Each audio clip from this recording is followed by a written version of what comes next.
a vaca principalmente precisa comer sal para ela produzir leite, né?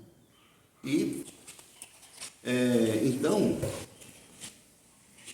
era uma coisa fundamental aqui em Formosa de Goiás, o pessoal ia longe para conseguir obter esse sal, né? Uma coisa interessante também é que o sal entrou assim meio na nossa alimentação um pouco por acidente, porque o homem primitivo ele comia a carne crua mesmo, né? Daquele jeito que...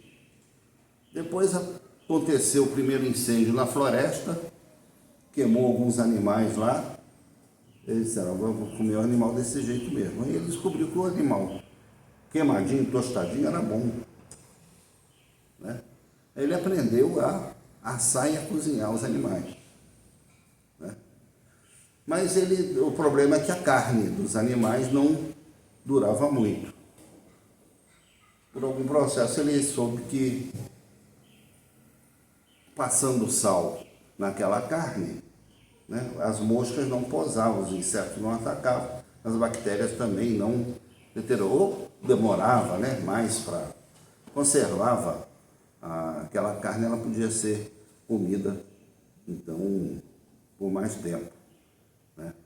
E aí inventaram então o charque, a carne de sol, essas carnes que levam sal, né? E que eram então utilizadas principalmente em viagens, né? O pessoal tinha que viajar, fazer uma viagem longa, não tinha caça, não tinha geladeira, não tinha como conservar aquela carne, então tacavam sal e está aí até hoje, né? E a gente então se acostumou a comer essas coisas com sal. E ainda mais nós brasileiros, que somos, acho que, os maiores consumidores de sal do mundo, né? Que adora sal, né? É bom a gente moderar um pouco da nossa dieta. Então, o sal, ele tem essa função de não deixar as coisas, né? A sociedade, o meio onde a gente vive, não deixar esse meio se deteriorar, não deixar ele apodrecer, conservar com vida, conservar com alguma pureza aquilo, não é? E aí acontece uma coisa muito interessante. Às vezes a gente acha que o lugar onde a gente vive, ou o Brasil mesmo, só vai ter jeito no dia em que os crentes forem maioria, né? Tá mais ou menos marcado para 2030, 2040, por aí.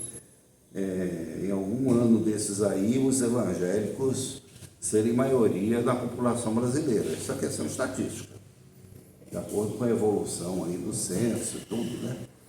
Tem essa projeção. Agora, o interessante é que o sal, ele não é maioria.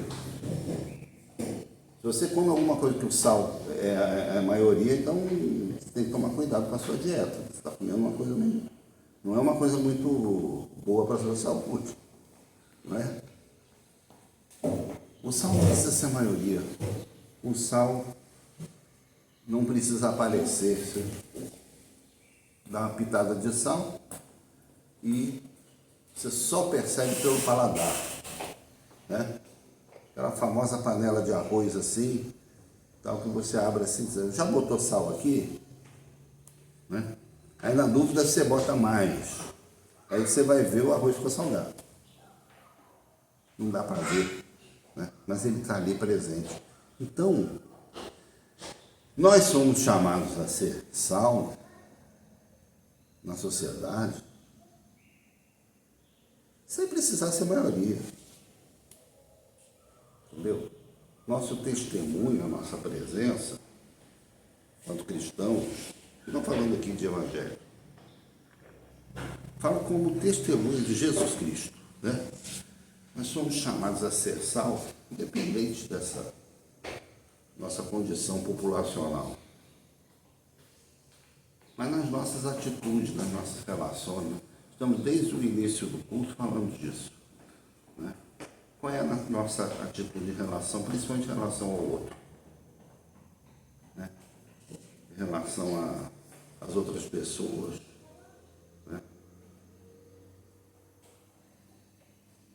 Na coleção das bem-aventuranças, né? Somos pacificadores? Bem-aventurados os pacificadores. Somos pacificadores? Ou a gente gosta de uma boa treta? Né? Tem gente que é assim.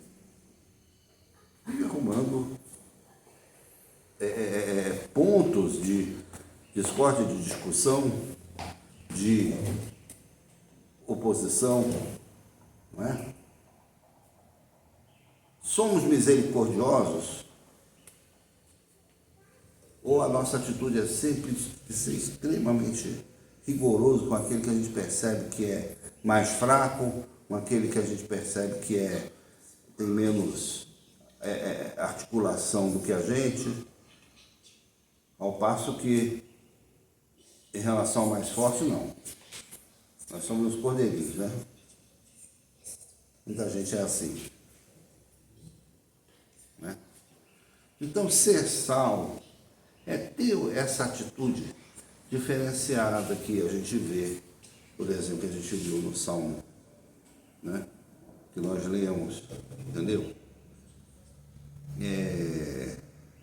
Ter essa atitude em relação às pessoas, que é a atitude que Jesus teve.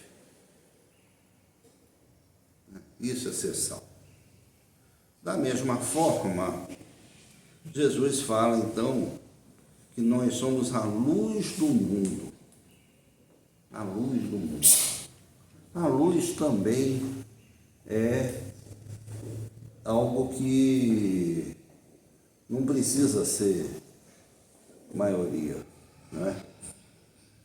Dentro de uma noite como essa que está começando, né? Bastam essas luzes aqui para a gente poder se reunir, para a gente poder se ver, para a gente poder interagir, para a gente poder adorar o nosso Deus, né? Não precisa o sol voltar antes da hora, né? E a luz, ela, num ambiente de escuridão, uma luzinha ela já se destaca.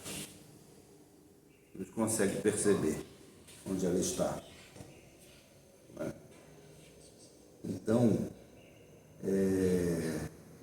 nós também somos chamados a ser esse ponto de luz, pela nossa presença, pelo nosso testemunho, pelo nosso compromisso com o outro, pela nossa obediência a Jesus Cristo, não é? E ele fala, né? Não se acende uma candeia para colocá-la debaixo do alqueire, mas no velador e alume a todos que se encontram na casa. Essa linguagem antiga, né, de João Ferreira de Almeida, ele diz o seguinte: você não acende um abajur na sua casa para botar embaixo da cama, né? O abajur ele fica ali em cima de uma mesa, em cima de um lugar, de forma que ilumine o cômodo onde você se encontra, não é? Então, nós somos chamados a fazer a nossa luz brilhar, não é? Muitas vezes a gente oculta a nossa identidade enquanto cristãos, né? Justamente para querer ser igual a todo mundo. Querer ser igual a todo mundo é estar todo mundo no escuro, todo mundo junto. No momento em que a gente se declara discípulo de Jesus Cristo, no momento que eu digo eu sou cristão, aí os olhares das pessoas convergem para cima de nós, não é? Então, muitas vezes as pessoas ficam meio encolhidas, assim, no ambiente de trabalho, no ambiente, às vezes, de estudo e tal. Não querem se destacar muito, porque sabem que existe uma certa responsabilidade embutida nisso, né? Mas eu sou de uma geração de evangélicos, principalmente, que aprendeu que nós temos que fazer a nossa luz brilhar. Eu sempre fui alguém que me apresentei, olha, eu sou cristão, eu sou evangélico, eu sou protestante, né? Eu sentia o peso dessa responsabilidade, né? Qualquer coisinha assim que você faz que foge um pouco daquele modelo que as pessoas imaginam que seja o modelo do comportamento do cristão, então a pessoa começa a pegar no seu pé. Ah, mas você crente está fazendo isso, não é? Às vezes a ideia que as pessoas fazem também do que é ser cristão é uma coisa equivocada. E a gente está lá para mostrar isso, não é? Eu sou cristão e não aceito determinadas coisas. E é por isso que eu estou me manifestando, me pronunciando, não é? Então, somos chamados a ser luz, né? Para quê? Para que vejam as vossas boas obras, glorifiquem a vosso Pai que está nos céus. A glória pertence a quem? Pertence ao Pai que está no céu. Não é a mim. Não é a minha personalidade, o meu caráter, a minha atitude que tem que estar no centro, mas sim o Deus a quem eu sigo, a quem eu adoro e que eu represento ali. Essa mensagem que eu tenho que levar, né, por meio da luz que eu estou representando, né? Jesus conclui essa palavra dizendo justamente o seguinte: não penseis que vim revogar a lei ou os profetas. Não vim para revogar, vim para cumprir.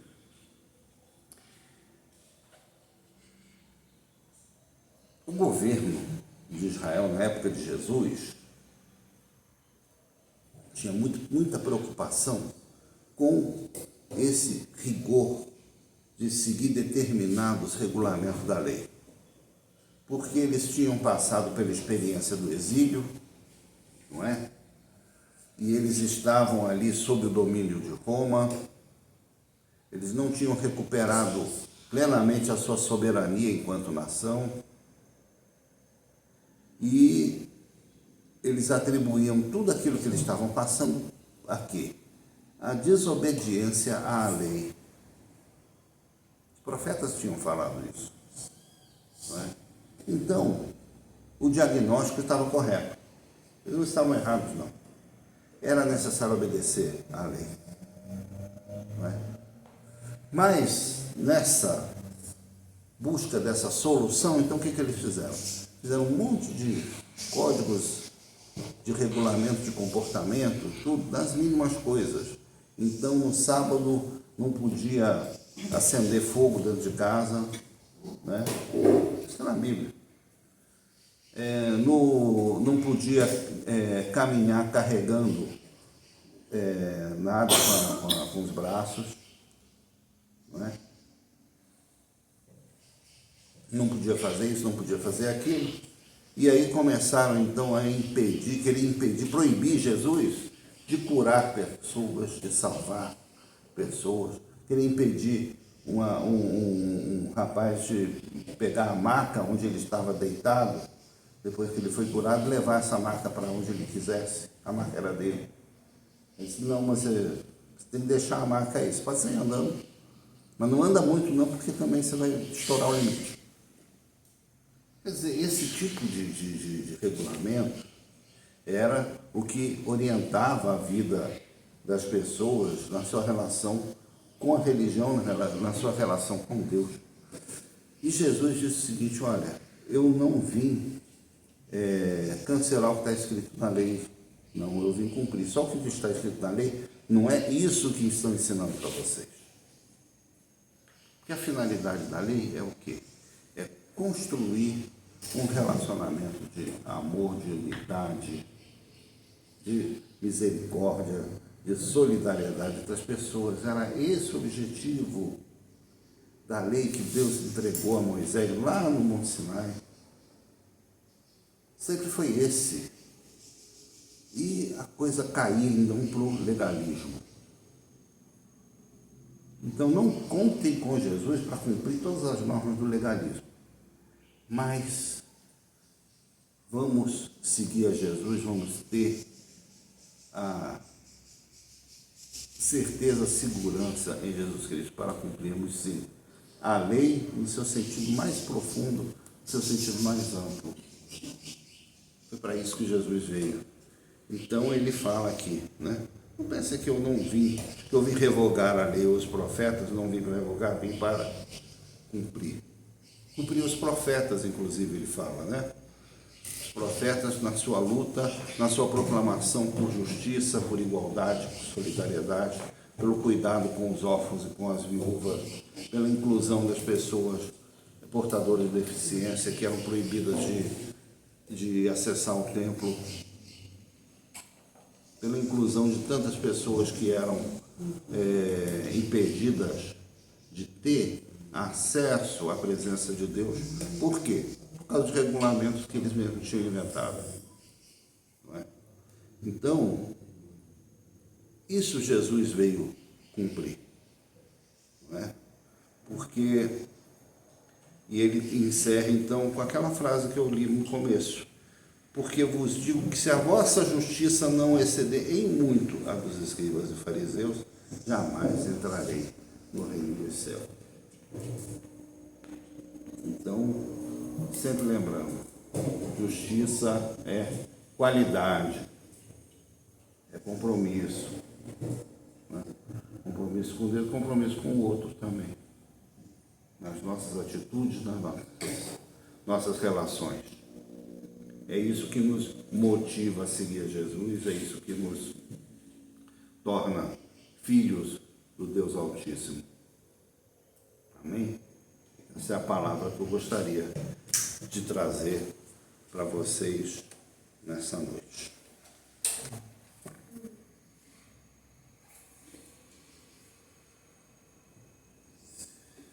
E depois da palavra, a gente lembra de um preceito, né? Que é o de trazer todos os dízimos à casa do Senhor, né? Trazer as ofertas, né?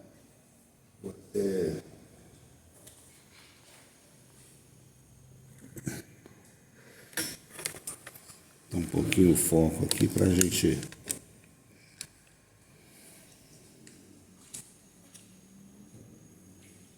Isso aqui é lei? Isso é sinal de solidariedade, isso é sinal de compromisso, isso é sinal de que nós queremos participar da obra do Reino de Deus. Se você quer participar desse ministério, você é convidado a fazê-lo na nossa igreja, como é convidado em outras igrejas também. Então, a partir desse QR Code, a partir da nossa Porta do Novo do Brasil, então, somos convidados a caminhar juntos também com um pouco daquilo que Deus nos tem dado, né, que Ele tem nos oferecido, e com certeza Deus irá abençoar aqueles que quiserem participar, porque é uma promessa dele e é algo que nós cremos, não por barganha, não por tomar lá da cá, mas porque Deus se relaciona conosco nisso também. Amém?